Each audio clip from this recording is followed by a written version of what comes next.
Hello and welcome to Do It Like a Dancer. Today I decided I'm going to do an episode about photographs, dance photographs, because when you're kind of getting interested in dance, it's often through these photographs, these fantastic people leaping, their muscles all over. It's just these gorgeous, gorgeous pictures. And then sometimes when you want to take these pictures yourself, it's a different experience, and so I wanted to share that with you, and some tips that I've learned along the way for taking good dance photographs. Now, the first thing that I want to say about photographs is that, like with a lot of media, it's not the same as live. That's kind of an obvious thing to say, but it's really true. So, the thing is that one of the things that I've learned on shoots is that dance photographs are not about movement. Obviously, it's a still photograph, and so what happens is that if you're just, I've had some photographers who are just just kind of move and I'll capture you, but those pictures never actually really turn out, because the point of a photograph is to kind of overemphasize the lines and the virtuosity of the dancer. Often when you're performing live, at least me, because of the style that I work with, it's not about the technique, it's about the story I'm telling.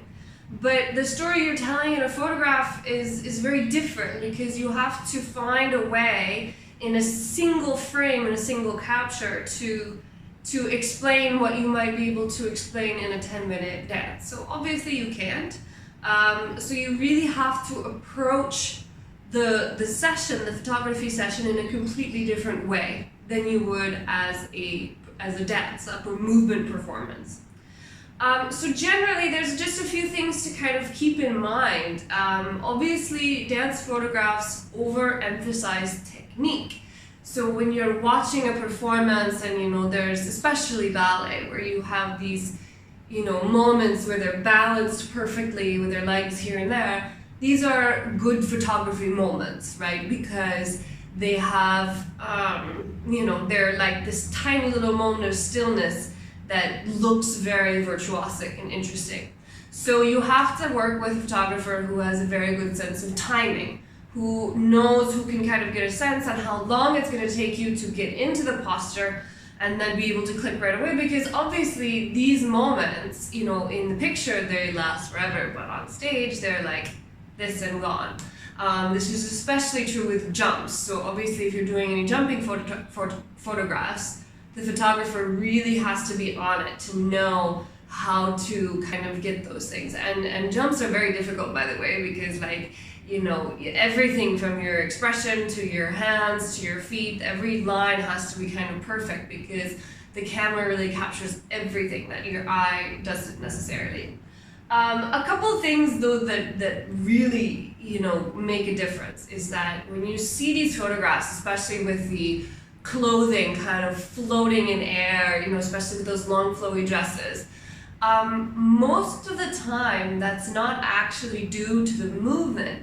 It's due to a few people standing by throwing the cloth in the air at the same time as you move, so it gives the impression that the cloth is kind of moving through water. So this is a big thing that I've learned, is that if you're just moving, even if you have the flowiest dress, if you're just moving around, it doesn't actually do that. The cloth doesn't do that. Gravity being what it is. Darn gravity. I guess you should look down in that case. Anyway. So one of the kind of most, iconic, let's call it, photographs that I've done with this Pakistani photographer Ashna Khan is these red dress photos, which are coming up now.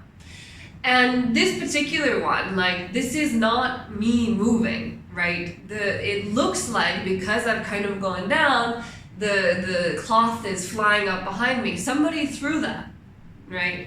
And so I think that's something to really keep in mind. And it makes a great, it makes a great impression.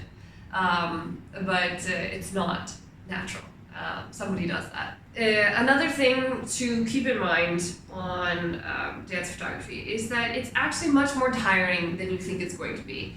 And it's really, really, really important to warm up before you start taking pictures. So often you kind of come in and you do your makeup and then you're like, get in and you start shooting. But actually, if you're not warmed up, so obviously, the jumping, and sometimes even if you have to hold a position or try to balance in a position for 5 seconds, it's an age with these kind of virtuosic positions. So being warmed up is really useful because it's very easy to pull something on these photography shoots, just because you have to hold these positions for so long.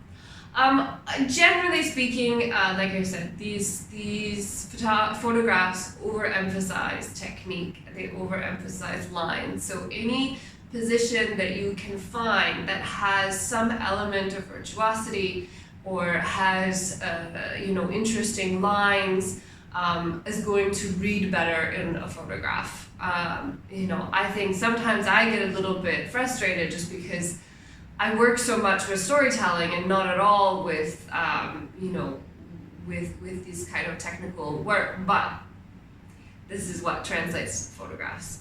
But you can, if you do choose to something that's a little bit more storytelling, your facial expressions are very, very important, and you have to kind of find, you put more energy into your body because the camera sort of takes a lot of it away.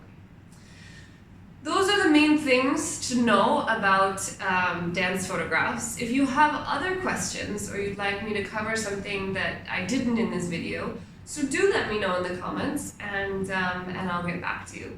Thank you, as always, to all of my subscribers for keeping this channel going. I would not continue to update it if I didn't have regular subscribers trickling in. So thank you so much for that. And especially 100% thank you to my patrons. Just, the extra support means everything to me, and it really keeps me going. So thank you. If you would like to find out more about that, to support me and also to get some interesting backstage peeks of my work and what I'm doing, you can check out the link in the description of this video. But sharing is free, as they say, so if you like what you see, share it with a friend. Thank you so much, and I'll see you next time. Bye-bye.